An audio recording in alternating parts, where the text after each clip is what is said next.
Welcome to another edition of Whiskey, Games, and Nerd Stuff. Today's whiskey is actually going to be Kraken Rum and just a little rum and Coke. And today's Nerd Stuff, we're going to go through and talk about issue number 5 of Ultimate Spider-Man. Let's go ahead and take a sip. I always enjoy Kraken Rum, but my preference is always to have it with Dr. Pepper. Because if you get that good mix, it pretty much just tastes like Dr. Pepper. And for those that haven't watched the other kind of discussion videos of Ultimate Spider-Man, here in a minute I will start getting into spoilers. So if you do not want to have any spoilers, then I would say skip towards the last minute of the video. And if you have not seen our discussions about issues 1 through 4, go ahead and check those out, and if I can remember, I'll go ahead and try and link those in the description. First off, I gotta say, I really like this cover. I kind of feel like this is a little ominous about what's to come, but I really kind of like this one, thought it stood out, and wanted to point that out. So with the exception of a few spots, I'm not going to go through and read the comic. I'm just going to kind of flip through it and just kind of give a good synopsis. So again, spoiler warnings. We are going to kind of talk about stuff. So for the first 2 pages, it kind of it starts off with Norman Osborn basically upset that his son Harry is late. They get talking. He basically kind of gives him a thing about, I've been waiting for you to become a man. You're late, and kind of that typical father berating that son to grow up. And then as they're talking, you see the explosion, and Harry sees that the tower got destroyed. And I thought that was kind of an oh damn moment. So I'll go ahead and read what they're saying for month 5. A diabolical genius known as the Maker created the ideal Earth by systematically preventing anyone from ever becoming a superhero. To rule his perfected Earth, he placed supervillains in charge of different regions, and together, the Maker's Council quietly orchestrated the history of the world.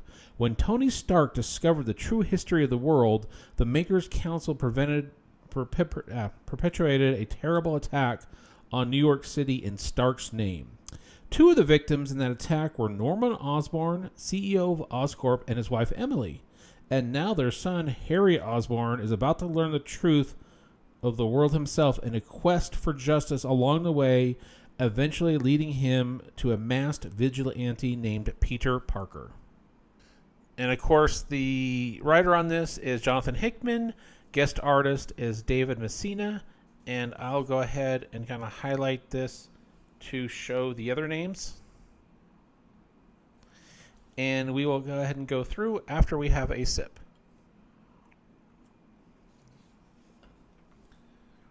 So then it kind of goes into the attorney for Harry estate, kind of talk about what's going on, and then he gets this card, which everybody knows what it is apparently, and they don't tell us until we kind of learn later on that he's set to meet with Kingpin. And they kind of have a conversation going back and forth. And basically Kingpin is like, hey, I want you to buy Stark Towers because I don't want to know what to do with it, what it's worth.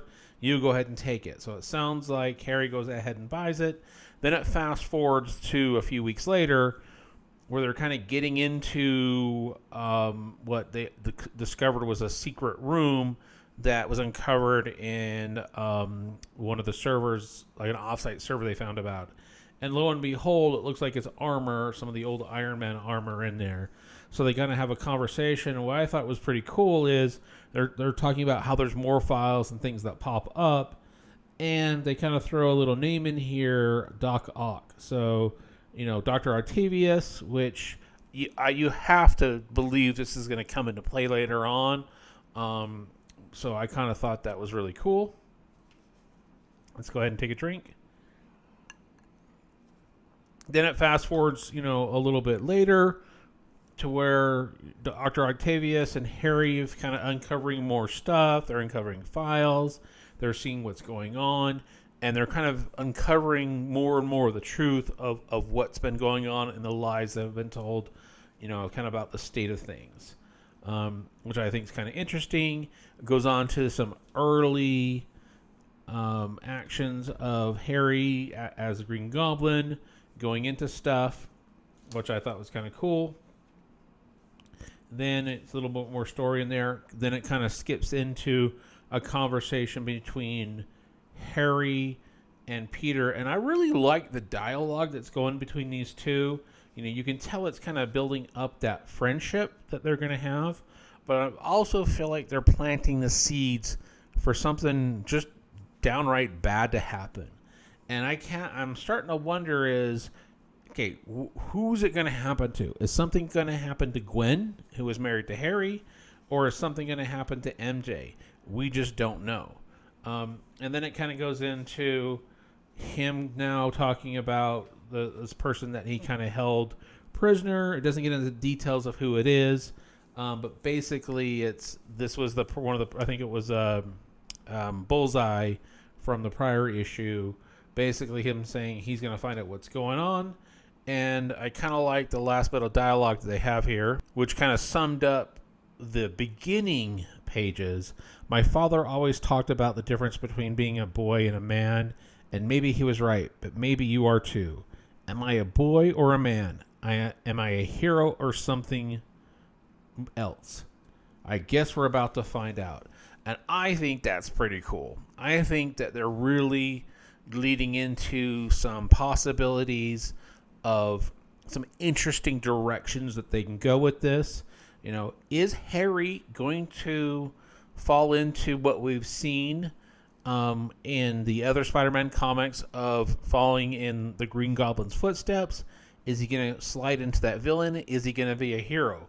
Are they going to kind of flip something and end up having him be the hero, and then Peter, turning bad? You got to remember, in this universe, MJ and Peter Parker are married, and they have kids. And anybody who has, been a fan of Spider-Man comics, the movies, the cartoons, one of the things that's always followed Peter Parker, Spider-Man, is tragedy. That's kind of been the thing.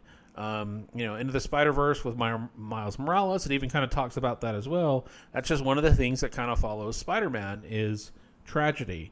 So I'm very curious to see where this is going to go. And I really kind of have to do a shout out to them on this issue. It's basically the Harry issue is what I'm calling it. And I thought that was cool.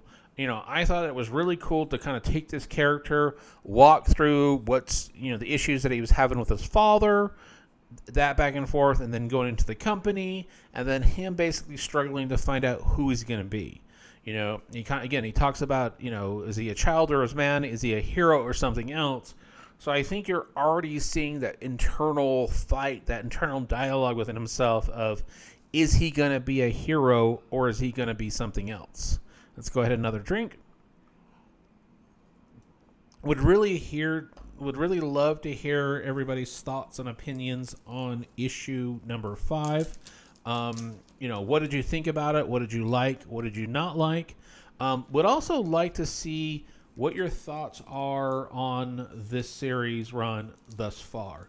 Yes, this is a little bit behind, because I've mentioned before I've tried to keep these a few months behind, but I'm going to start doing these a little bit sooner and run these discussions, these videos, probably maybe just 1 month or 2 months at most behind. So you'll see a couple of these pop out over the next couple of weeks. But I do appreciate everybody taking the time to watch these videos. Would really love to hear your feedback on what you have liked and not liked about the Ultimate Spider-Man for this particular run. What are some of your favorite characters? And what have been some of your surprise, goosebump moments? Still for me, the ones that stand out the most is finding out that Gwen was married to Harry, and then Harry giving Peter Parker that line, with great power it becomes great responsibility. That still gave me kind of goosebumps, and I really like where this is going. Let's take one more drink.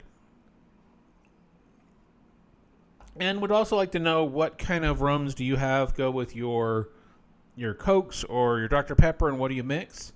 And again, I appreciate everybody that watches this. Please like, subscribe, and all that fun stuff. And until next time, everybody, cheers.